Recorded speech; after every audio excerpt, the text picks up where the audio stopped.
नमस्कार, मैं एस्ट्रोलॉजर सीमा शर्मा अपने एस्ट्रोलॉजी के YouTube चैनल पर आपका हार्दिक स्वागत करती हूँ। एक दिन मैंने आपसे कुंडली के नवम भाव के बारे में चर्चा की थी।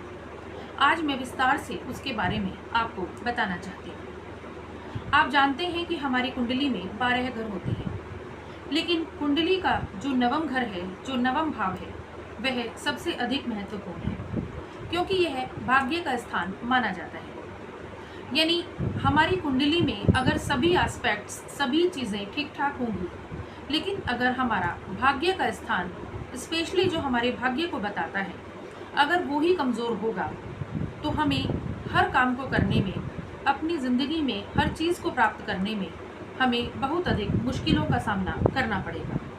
क्योंकि आप भी जानते हैं कि हमें अपनी लाइफ में अगर कुछ भी अचीव करना है, कुछ भी हमें प्राप्त करना है, तो हम कोशिश करते हैं, लेकिन जब तक भाग्य हमारा साथ नहीं देता, तब तक हम उस चीज़ को प्राप्त नहीं कर पाते।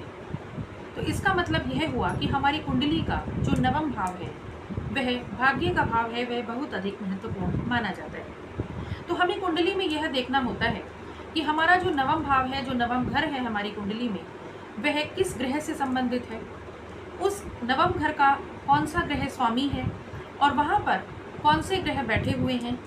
कहीं खराब ग्रहों की युति तो हमारे नवम घर में नहीं बनी हुई है। कहीं हमें ये भी देखना होगा कि हमारे नवम घर का जो स्वामी है वह कमज़ोर तो नहीं है, किसी खराब ग्रह के साथ युति बनाकर तो नहीं बैठा हुआ, या वह बहुत अधिक कमज़ोर स्थिति में या किसी गलत योग के साथ तो नहीं बैठा हुआ है।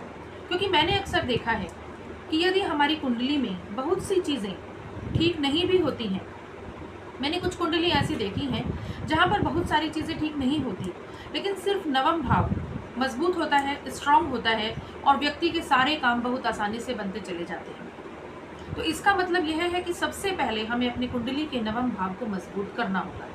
यदि हमारे नवम भाव का स्वामी कमज़ोर है, तो हमें सबसे पहले अपने नवमेश को स्ट्रॉन्ग करना होगा, उसके उपाय करने होंगे।